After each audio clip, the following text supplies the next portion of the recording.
We have finally reached the end of Umbrella content, at least for her first impressions. In this video, I'm putting down my final thoughts on Umbrella's inclusion into this game. But first off, let's review Umbrella's kit, including her character ability, prestige ability, and finally her Marquee ability. We'll first start with her character ability that involves the hunger meter. There are 3 states of the hunger meter, and this changes throughout the fight whenever you do a certain action, like a grab, or you use a special move or blockbuster. Basically, when you use actions that eats the opponent, your hunger meter goes towards the blue zone, the overstuffed. On the other hand, when you use actions that create bubbles or puddles, or you just stay there and do nothing, your hunger meter goes towards the red zone, the ravenous. And the yellow zone is just your neutral state, the satiated. Now this is a point of complexity for Umbrella because different states can affect a lot of her moves and actions. In general, overstuffed increases your damage while ravenous increases your speed. For a full list of changes and things on her moves, head out to the wiki or the official forums where it is all laid out. So my personal problem with this character ability is the fact that most of her variants wants to stay in ravenous. It's just a superior state. Mobility is quite important to intercept the opponents, and being in ravenous helps that a lot with the speed. Furthermore, it is so much easier to be in ravenous through bubble and bubble and acid reflux, and if you don't do anything, you'll just head towards ravenous anyway. I do wish that her overstuffed game plan can be improved somehow. There's currently only one reason to be an overstuffed, which is for Candy Crusher, but it's not that exciting. We need more overstuffed payoff because right now it's not that great. She does have good moves and blockbusters for overstuff, like Salt Grinder is a really good enabler for overstuff. Tongue Twister and Feeding Time are great blockbusters, although they're a bit more expensive and they're a higher tier. Hunger and Rush is a move that I think is perfect, would be perfect for an overstuffed game plan if it got buffed. Please buff Hunger and Rush as a move because it's very awkward to use, it doesn't combo well, and the effect of the move is a bit wasted. As an overstuffed enabler, it gains 25 bonus damage when you use it in Ravenous. The bonus damage doesn't really do much. I much rather it inflict armor break or something. So if I just can summarize one bit, Ravenous gameplay is great, I like it. Overstuffed game plan, please make it exist, please. I think it's a really neat idea. And we just need more of it. Next we'll cover her Marquee ability. Like most other characters, her Marquee abilities is a choice between offensive and defensive use. There's nothing too fancy to say about any of these, they are fairly standard and straightforward. The offensive one, as simple as 2 stacks of Enrage, could go a long way and helps Umbrella snowball fights very easily. However, needing to score a takedown is a bit annoying, so I'd give this a 3 out of 5. There are definitely better Marquee abilities in the offensive department, Parasol and Robo Fortunes come into mind. Next we have the defensive one, which is similarly very simple. You get a chance to survive for a bit longer and gain some health back, which is actually quite nice for a defender. You can also use this for offense if you find yourself making a lot of mistakes and dying as a result. The choice is yours, but if you play the game well and you bring a Valentine in the back, you probably would always go for the Enraged Marquee ability in all your offensive umbrellas. The defensive one is slightly better than the offensive ability, but it's nothing special, and in Rift, you'll have to deal with buffs anyway regardless, so I'd give this a 3.5 out of 5. Then we have Umbrella's Prestige ability, and from the way her hunger meter works, this is pretty fast to activate.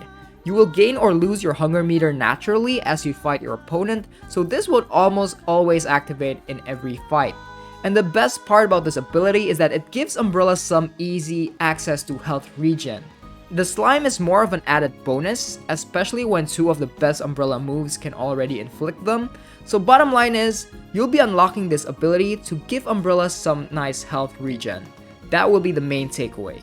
Again, Umbrella already has plenty of ways to regain her health, so this is just a nice added bonus. It will not impact the game too much, but it is better than a few other prestige abilities. Now with the abilities out of the way, let's recap on what Umbrella has to offer. If you need some reminder, I did make a review on Umbrella's moves, blockbusters, and her variants as well, so do please check it out if you want more information on them. Alright, so Umbrella's kit.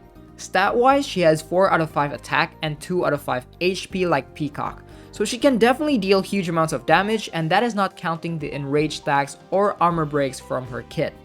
To compensate for her low HP, she has plenty of ways to sustain herself throughout the fight through her Marquee Ability, Prestige Ability, and her blockbusters. Together, Umbrella has access to like Blessings, Final Stand, and a whole lot of health. Her combo game can be extensive like Annie's, but there are also options for a low hit count game plan through Bubble and Bubble and Slurp and Slide. As a grappler, she has plenty of throw-based moves, but it's almost a worse version of Cerebella and Beowulf.